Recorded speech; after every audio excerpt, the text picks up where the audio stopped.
Vamos esperar aqui mais um minutinho para a gente entrar e começar a nossa palestra, nossa conversa, na verdade, na noite de hoje. Então, só aguardar. As pessoas estão começando a entrar. A Flávia entrou. Então, pelo meu relógio, falta um minuto. Acho que deve estar batendo aí com o de vocês. É que a ansiedade é grande, então a gente entra um pouquinho antes para poder dar conta de qualquer eventualidade.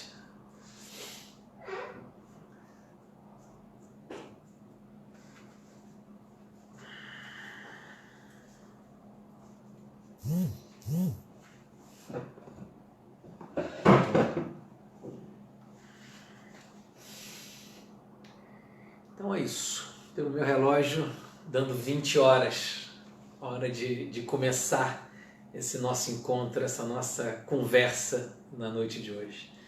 Inicialmente eu queria agradecer imensamente, aos amigos da Escola Jesus Cristo por essa oportunidade de estarmos juntos, de podermos conversar um pouco sobre o Evangelho de Jesus. Esse é o nosso tema da noite de hoje. Então a gente começa pedindo essa espiritualidade que nos abençoe, que nos fortaleça, que possamos nessa noite trazer aquilo que nós organizamos para essa conversa e que a gente possa de alguma forma levar uma informação do Cristo a todos aqueles que estão e estarão nos assistindo nessa conversa. A gente agradece a essa espiritualidade pela ajuda sempre presente em nossas vidas. Que Jesus nos abençoe nesta noite. Então, para a nossa reflexão na noite de hoje, eu trago o Evangelho de Marcos. O capítulo é o capítulo 8, o versículo é o versículo 34. Então vamos ler esse versículo e depois a gente vai conversando um pouquinho sobre ele. Chamando a multidão juntamente com seus discípulos, disse-lhes: se alguém quiser vir após mim, negue-se a si mesmo, tome a sua cruz e siga-me. Eu gosto do Evangelho de Jesus, como Emmanuel nos ensina a ler esse Evangelho. Eu acho extraordinário Emmanuel ser capaz de pegar um fragmento de um versículo. Às vezes ele pega um versículo inteiro, às vezes ele pega um fragmento de um versículo, e ele é capaz de nos dar uma lição para a vida inteira. Então, quando a gente pega aquelas obras de Emmanuel, Pão Nosso, Fonte Viva, Vinha de Luz, Palavra de Vida Eterna, enfim, esses livros que Emmanuel tem essa característica de botar um versículo, uma fração do versículo e depois trazer para a gente uma lição de vida. E, na verdade, é claro que Emmanuel vai desenvolvendo isso ao longo das suas encarnações. A gente lembra ainda no livro Renúncia, quando ele, na condição de Padre Damiano, que eles chamavam lá no livro de Castela a Velha, lá na Espanha, quando Alcione, uma menina, conheceu, ela era uma criança, mas aí foi acompanhando o desenvolvimento dela, aquela menina, aquela jovem, e eles tinham um hábito que eles chamavam na época de igreja doméstica. Então era ler o Evangelho de Jesus, o Novo Testamento, e comentar sobre ele. Que é mais ou menos o nosso culto do lar hoje, com algumas modificações, mas é o culto do lar do espírita. E era interessante que eles pegavam Emmanuel, na verdade, Padre Damiano, ele pegava versículo, ou fragmento do versículo, e ia explicando para Alcione, naquela encarnação. E é interessante ver que às vezes Alcione dizia que às vezes eles ficavam dias numa passagem evangélica só, conversando cada vez mais sobre aquele assunto. Então Emmanuel tem essa característica de pegar um pedacinho e transformar em algo grandioso para a nossa vida. Já é grandioso porque é o Evangelho de Jesus. O Evangelho de Jesus por si só já é grandioso. Mas Emmanuel traz ele ao nosso conhecimento. Nem sempre a gente consegue entender a grandiosidade desse Evangelho de Jesus, a profundidade do Evangelho de Jesus, e Emmanuel nos auxilia enormemente nessa interpretação. Então, voltando ao nosso versículo, pegando exatamente a frase que Jesus falou, ele começa dizendo o seguinte: se alguém quiser vir após mim. Primeiro a gente começa a conversar sobre esse alguém. Jesus não direciona. Você aí, vem e me segue. Você aí, como ele fez com os discípulos, né? Farei de vocês pescadores de almas. Né? Deixa o que você está fazendo para Mateus lá na coletoria de impostos. Né? Deixa e me segue. Então Jesus chamava aquelas pessoas. Mas aqui nessa passagem ele deixa, vamos chamar assim de uma forma mais ampla. Eu penso assim, imagina o Flávio precisando de uma tarefa no final de semana aí na casa de Jesus Cristo, e ele fala assim: alguém pode vir, se alguém puder vir me ajudar aqui na faxina esse final de semana, apareça. Ele não está convocando alguém especificamente.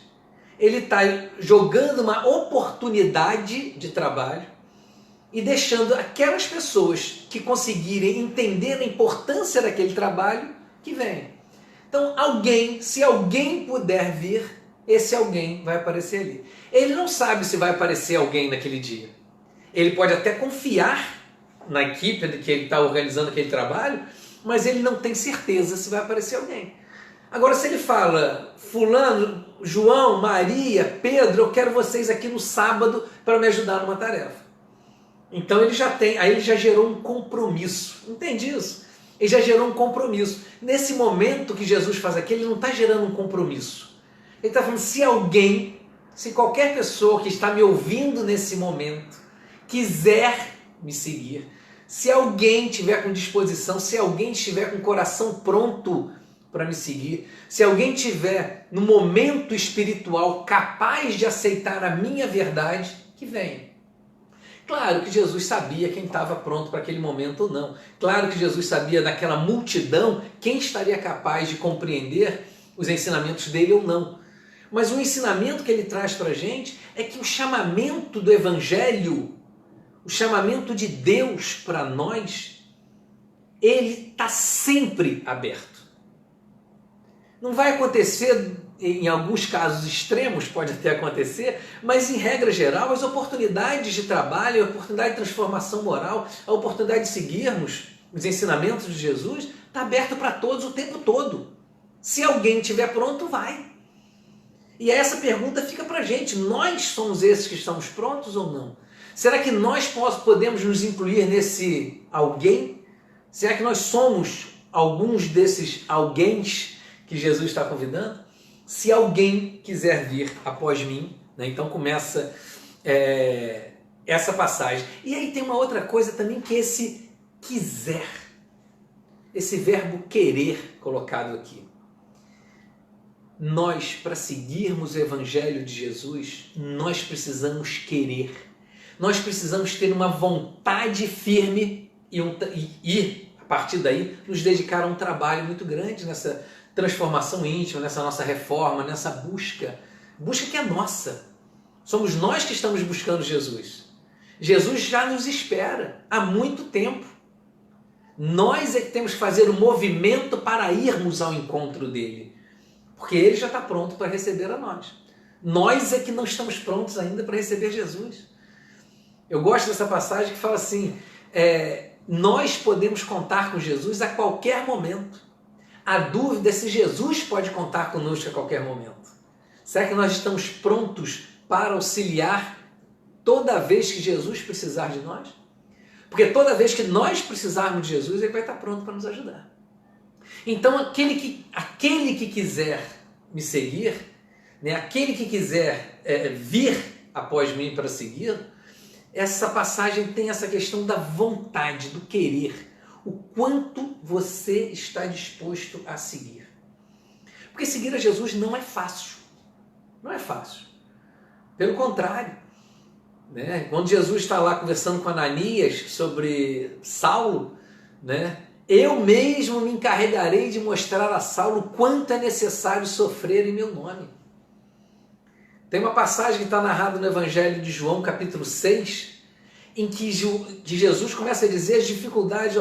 Ele usa palavras muito fortes, né? Para me seguir tem que beber o meu sangue, comer a minha carne.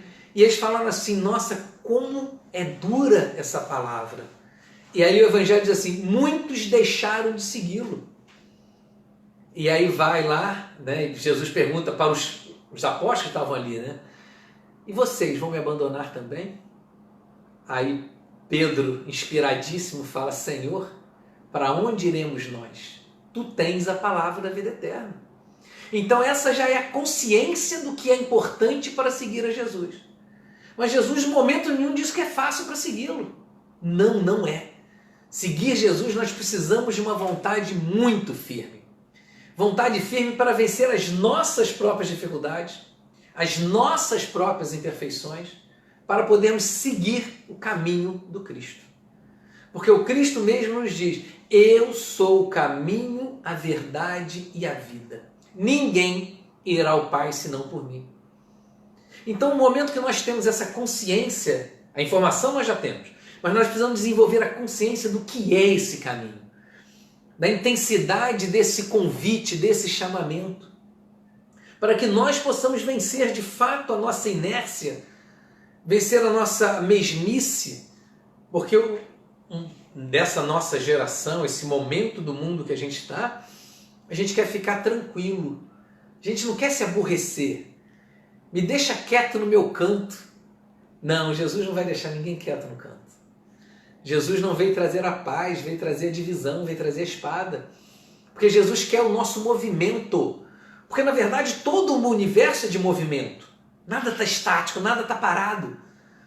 Nós, de alguma forma, desenvolvemos a vontade de paz é ficar parado, quietinho. Aí me deixa em paz, me deixa dormindo aqui na rede, né? Ali na praia de Atafona, pegando ventinho com água de coco, aí eu estou em paz. Isso não é paz. Dentro da lei de Deus, dentro da lei universal, isso não é paz, isso é inércia. O universo inteiro está em movimento o tempo todo, por que a gente quer ficar parado? Então Jesus nos ensina, eu sou o caminho, a verdade e a vida, mas você tem que trilhar, por isso que ele diz, se alguém quiser vir após mim. Se alguém, jogando, né, esse convite para todos, e esse querer vir após mim. E aí Jesus continua, negue-se a si mesmo. O que é negar a gente? Negar a gente, inicialmente, a gente lembra da reforma íntima. Essa é a primeira negação que a gente tem. É olhar para dentro de mim e falar assim, isso eu não quero. Isso não serve mais para mim, eu quero mudar. Eu quero negar esse meu passado de erro, de equívoco. Eu quero negar essa minha incapacidade de perdoar, porque hoje eu entendo a minha necessidade de perdoar. Então isso é negar os nossos vícios, negar as nossas fraquezas, negar os nossos erros, não negar no sentido de ignorar. Pelo contrário, é no sentido exatamente de tomar consciência. Eu só mudo aquilo que eu tenho consciência de que eu preciso mudar. Por isso que é reforma. Imaginemos que nós vamos fazer uma reforma na nossa casa. A gente vai contratar um arquiteto, que a gente vai projetar alguma coisa. Primeira coisa que ele vai perguntar é o que você quer mudar? Ah, eu quero mudar a minha cozinha. Ah, o que você quer na sua cozinha? Ela tem que ser maior, menor? O fogão vai ser aonde? 4 bocas, 6 bocas? É um fogão grande, a família é grande, você precisa cozinhar para um monte de gente? Então ele vai começar a pegar informações. Se você vira para ele e fala assim, eu quero mudar alguma coisa na minha casa, com certeza ele não vai conseguir desenvolver um projeto. Então a reforma pressupõe você saber o que tem, o que você quer. Hoje a minha casa está desse jeito, eu não gosto. Eu quero que ela fique desse outro jeito. E aí você faz um projeto. Trazendo para a nossa realidade, qual o defeito que a gente tem, que a gente quer mudar?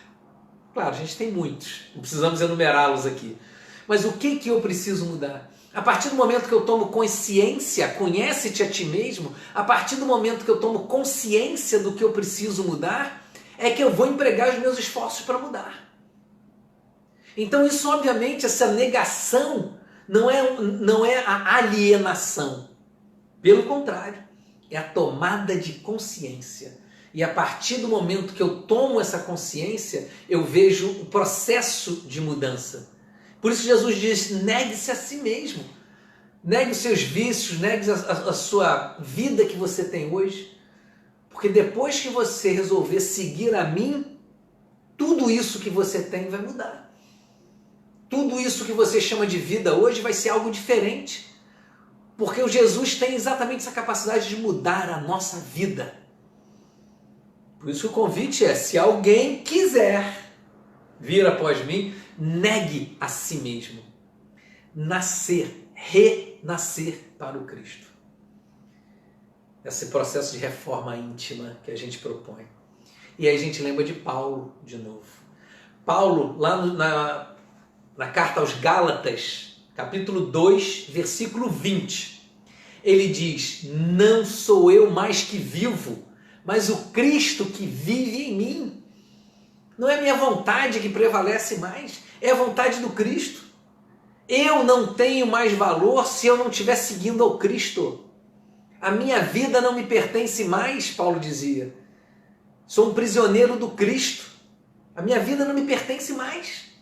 O prisioneiro do Cristo, ele fala em Efésios 3, capítulo 3, versículo 1. Sou um prisioneiro do Cristo. O meu destino está definitivamente atrelado ao de Jesus. Que bênção que deve ser essa maturidade espiritual. Que coisa extraordinária a gente ser capaz de atrelar definitivamente com compreensão do Evangelho de Jesus. Eu acho que nós já estamos atrelados a Jesus. Nós reconhecemos Jesus como nosso modelo e guia. Nós reconhecemos Ele como referência.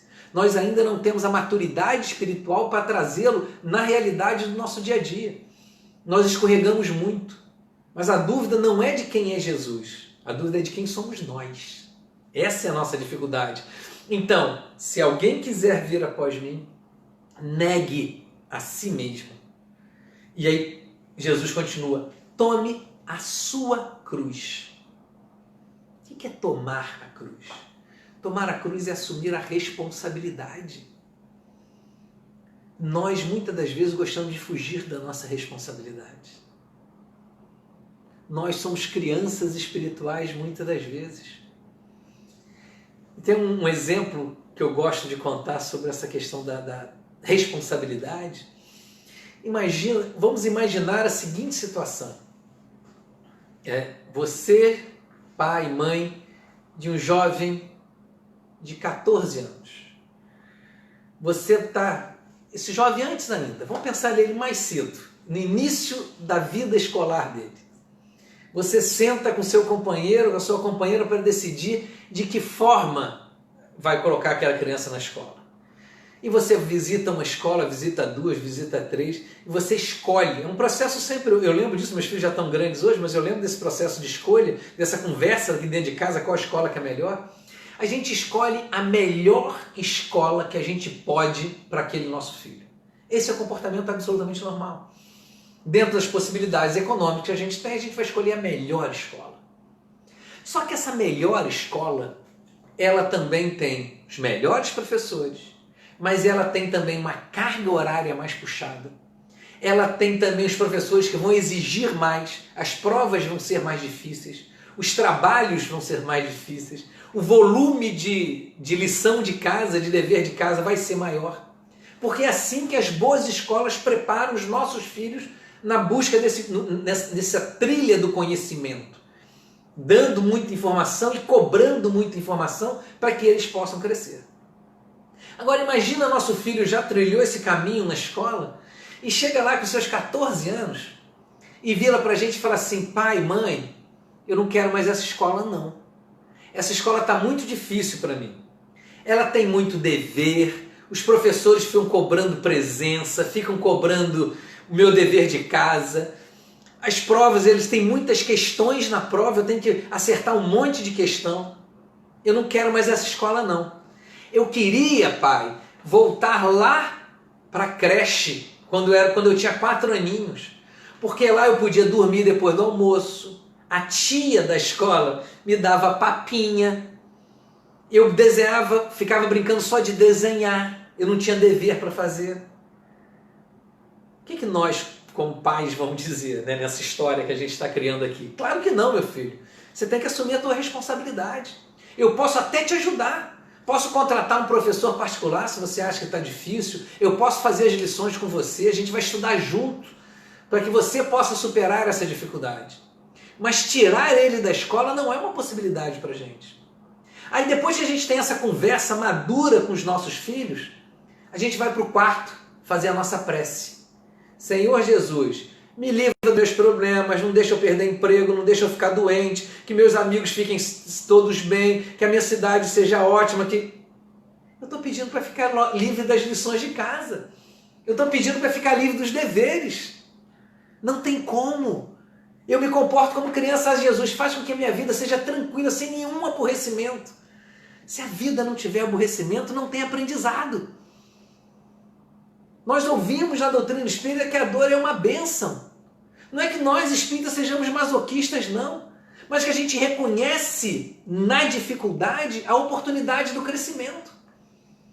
Nós precisamos encarar a dor não como nossa inimiga, mas como aquela capaz de despertar em nós a vontade de sermos melhores. Fazer brotar de dentro de nós espíritos melhores. Porque nós temos esse potencial. E esse potencial só vai aflorar diante da dificuldade. A semente só brota quando ela é jogada no escuro da cova. É assim que ela brota. O diamante, o carbono só vira diamante, o carvão só vira diamante depois de muita pressão. E aquela pedra ela vai ter que ser lapidada para que possa se transformar numa joia.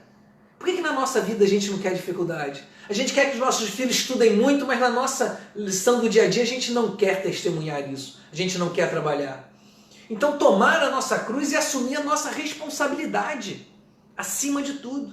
Entender que nós somos espíritos eternos, caminhando em busca exatamente do nosso desenvolvimento, do nosso progresso, mas que isso vai ser feito de forma árdua. Árdua. Porque isso é a nossa cruz. E a cruz é nossa. Nós não podemos deixar a nossa cruz para outro. Não dá. Lembrando de João, do Evangelho de João ainda, é para essa hora que eu vim. Senhor, afasta de mim esse cálice, Jesus disse naquele momento de dificuldade muito grande. Mas foi para essa hora que eu vim. Jesus não estava fugindo do seu testemunho de forma alguma. Particularmente, eu acho que Jesus está muito mais preocupado com o cálice, que seria a dificuldade dos espíritos que ali estavam, muito maior do que propriamente para ele. Jesus tinha total controle sobre o seu corpo, não seria aquilo um problema. Mas olhando o tamanho daquela obsessão coletiva para poder escolher a libertação de Barrabás e a condenação de Jesus, Senhor, livra desse cálice. Pai, me ajuda. Mas foi para essa hora que eu vim. É justo que a gente ore. É justo que eu diga para Deus, olha, eu estou doente e quero ficar bom. Mas se a doença for meu processo de cura espiritual, que eu tenha forças para superar essa doença. É a aceitação da cruz. A gente não tem que ser submisso a tudo que acontece com a gente. A doença chega, eu não vou me cuidar porque Deus que mandou essa doença. Não, nós vamos nos cuidar. Nós vamos buscar médico, nós vamos buscar o tratamento, nós vamos nos submeter a esse tratamento. Mas, se a cura física não vier, que venha a cura espiritual, porque nós somos espíritos eternos. Por melhor que possa ser a minha saúde, a saúde do meu corpo, uma hora ela vai deixar de existir, porque uma hora eu vou ter que abandonar esse corpo. Que no momento desse abandono do corpo, que eu possa ir para a espiritualidade com a consciência de ter feito o melhor que eu pude. Eu adoro a frase do Chico. Chico estava com o Chico Xavier, né? Nosso Chico.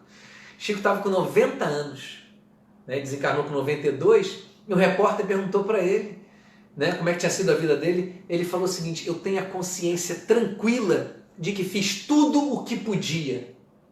Isso é maravilhoso. Um homem, um senhor de 90 anos, e não é qualquer senhor, era o Chico Xavier, a gente sabe a intensidade das tarefas dele ao longo da vida. Dizer que conseguiu concluir tudo o que podia. Eu imagino que o Chico gostaria de fazer muito mais coisa, gostaria, mas era o que deu para fazer. Com a equipe que o cercava, que éramos nós, né, com essa sociedade tão confusa nos seus valores, né, no seu egoísmo, era o que dava para fazer. Chico fez tudo o que dava para fazer. Né? Ele aceitou a cruz, ele assumiu a cruz e seguiu o seu caminho.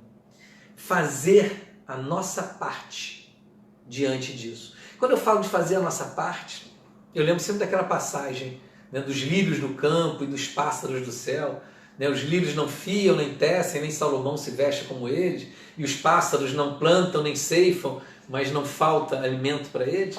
Isso é interessante a gente entender. Algumas pessoas entendem assim, vou ficar à toa e Deus vai prover tudo para mim. Não. Obviamente a mensagem não é essa. Mas a mensagem é de fazer o que nos cabe na obra. Qual o papel do lírio no campo? Florir, enfeitar, perfumar. E isso ele faz. Faz maravilhosamente bem. Qual a função do pássaro do céu?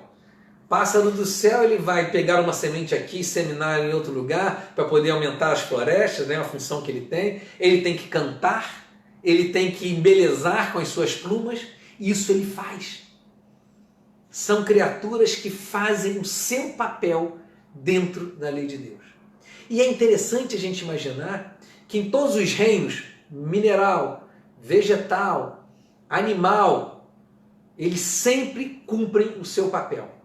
Quando chega no chamado reino hominal, é que a gente nem sempre cumpre o nosso papel. A gente nem sempre cumpre aquilo que nos cabe, né? No processo da vida. A gente desvia, a gente fica com preguiça, a gente atrapalha, a gente perturba. E aí, obviamente, eu não consigo me vestir como os lírios do campo ou ter a comida, porque eu não estou fazendo o meu papel.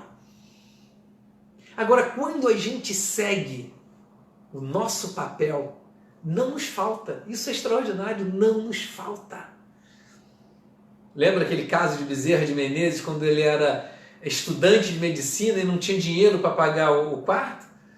E aí aparece um aluno lá não sabe de onde, paga as aulas de matemática antecipadamente e desaparece? E lá na frente, ele já espírita, lá na frente, não se preocupe com as suas necessidades, Bezerra. Qualquer coisa a gente manda outro aluno para você. A espiritualidade falou com ele.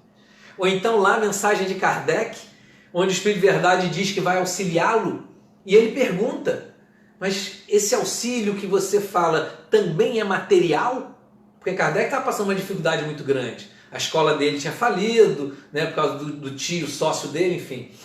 E ele estava com dificuldades financeiras. Então ele pergunta ao Espírito de Verdade, você vai me ajudar materialmente também? O Espírito de Verdade diz, sim, não te ajudar seria não te amar. Vendo as necessidades que ele estava. Mas ele estava cumprindo o seu papel. Isso tornava ele merecedor daquilo. Então na nossa cruz, quando a gente toma a nossa cruz, nós podemos pedir ajuda à espiritualidade para carregar essa cruz? Sim. E ela vai nos ajudar. De acordo com a nossa seriedade com a nossa tarefa. Se nós não temos seriedade com isso, ele não vai nos ajudar. Porque falta merecimento, falta maturidade espiritual para merecer essa ajuda. Então tomar a cruz é também assumir, principalmente assumir a nossa responsabilidade. Então vamos lá. Se alguém quiser vir após mim, negue a si mesmo, tome a sua cruz e siga-me. Seguir Jesus. Esse é o ponto mais difícil para nós. Nós deveríamos pensar muito bem antes de falar que somos cristãos. Porque ser cristão é uma responsabilidade muito grande. Ser cristão é ser seguidor de Jesus. Não é achar a mensagem bonita. Não é simplesmente saber de cor algumas passagens. Seguir Jesus é colocar em prática nas nossas relações do dia a dia. É colocar em prática nas nossas relações com o próximo. Como Jesus fez. Imaginar que Jesus veio à Terra para dizer que nós devemos amar ao próximo, isso é muita imaturidade nossa. Porque amar ao próximo como a si mesmo, ou amai-vos uns aos outros como eu vos amei, são frases vazias se não forem proferidas por um coração sincero, por um coração trabalhador. Jesus não veio dizer isso, Jesus veio mostrar como se deve fazer isso. Essa que é a parte mais interessante. Muitos filósofos da antiguidade, muitos missionários da antiguidade já diziam isso. Essa passagem de amai-vos uns aos outros, isso estava na Torá, isso estava nas leis sagradas dos judeus. Jesus não precisava vir para dizer isso. Só que os judeus diziam isso, mas não sabiam amar. No seu orgulho, nas suas dificuldades. Claro, estou generalizando, mas não era assim, né? Até porque Jesus também era judeu. Mas os fariseus, ai de vós, hipócritas, escribas e fariseus hipócritas, eles sabiam de cor a lei, mas eles não conseguiam colocar em prática. Jesus veio exatamente mostrar como nós devemos colocar em prática. Isso é seguir Jesus, isso é ser cristão. Isso é o nosso caminho para a nossa evolução. Porque seguir Jesus é o único caminho que nós temos para a nossa evolução. Ninguém irá ao Pai senão por mim. Ninguém irá ao Pai senão por mim. E esse ninguém irá ao Pai senão por mim, não é que existem pessoas que não são cristãs, mas têm um comportamento extremamente cristão. Não é ser cristão, é se comportar como cristão. Eu cito aqui rapidamente Gandhi. Gandhi nunca foi cristão na sua religião, mas ela é cristão na sua ação. Ela é cristão na sua ação. Isso é seguir ao Cristo. Nós, muitas das vezes, somos cristãos na nossa religião, mas não somos na nossa dedicação. É essa reflexão que a gente tem que ter, para que a gente possa seguir adiante, para que a gente possa atingir o nosso potencial. Nós somos deuses, podemos fazer o que Jesus fez e muito mais. Ele nos adverte disso. Se nós não estamos ainda realizando todo o nosso potencial, não é que nos falta a capacidade, nos falta a dedicação necessária para isso. Todos nós, com um pouco mais de dedicação, seremos melhores do que somos. Então, para ser melhor, precisa de quê? Dedicação. Nós precisamos nos dedicar mais. E aí, eu lembro dessa fazer que Jesus nos diz, a gente lembra da boda de Canaã. Na boda de Canaã, isso também está em João 2, capítulo 2, versículo 5, né? Quando Maria diz, acabou o vinho, né? Todo mundo conhece essa história, acabou o vinho naquela boda, e como é que vai fazer? Maria chega perto de Jesus, Jesus diz para ela, mulher, o que queres de mim? A minha hora ainda não é chegada. E como toda mãe que diante do filho, ignora um pouquinho aquela posicionamento. Ah, mãe, não quero fazer isso não, vai lá e faz. Né? A mãe tem essa autoridade. Maria tinha, de certa forma, essa autoridade com Jesus. Então, mulher, a minha hora não é chegada. Ela não falou nada, virou para os serviçais dali daquela festa e manda para eles, né? Olha, aqui está o meu filho, ele vai resolver esse problema do vinho, mas faça tudo que ele vos disser. Isso é ser cristão. Fazer tudo que Jesus nos manda fazer, nos recomenda fazer. E essa recomendação do Cristo é a mais importante para nós, porque é a única que nos cabe nesse nosso processo de evolução, nessa descoberta, nessa caminhada que nós queremos. Aquele que quiser vir após mim, né? Se alguém quiser vir após mim, negue a si mesmo, tome a sua cruz e siga-me. Essa era a mensagem de Jesus nesse versículo para a gente. Uma grande mensagem, uma grande oportunidade de reflexão, de aprendizado para todos nós. Porque seguir Jesus é a nossa única solução. Como disse lá Pedro, inspirado, Senhor, para onde iremos nós? Tu tens a palavra da vida eterna. Então, nosso papel, de fato, é seguir Jesus. O nosso compromisso é seguir Jesus. Um compromisso adiado já por muitas encarnações. Mas nesse momento, nós temos a luz da doutrina espírita nos esclarecendo o melhor caminho que nós devemos seguir. Colocando luz no Evangelho que durante muitos séculos foi adulterado, foi mal interpretado, mas o Espiritismo vem em nosso socorro trazer para nós a interpretação do Evangelho de Jesus. O Espiritismo é para nós o cristianismo redivivo, aquele que vem trazer a mensagem do Cristo viva dentro de nós. E rogamos a Jesus que possa nos abençoar, nos fortalecer nessa nossa busca. Reconhecemos as nossas imperfeições, as nossas fraquezas, mas também temos que reconhecer que nós já temos o Cristo como nosso modelo e guia, e nós hoje já temos vontade de seguirmos na sua direção.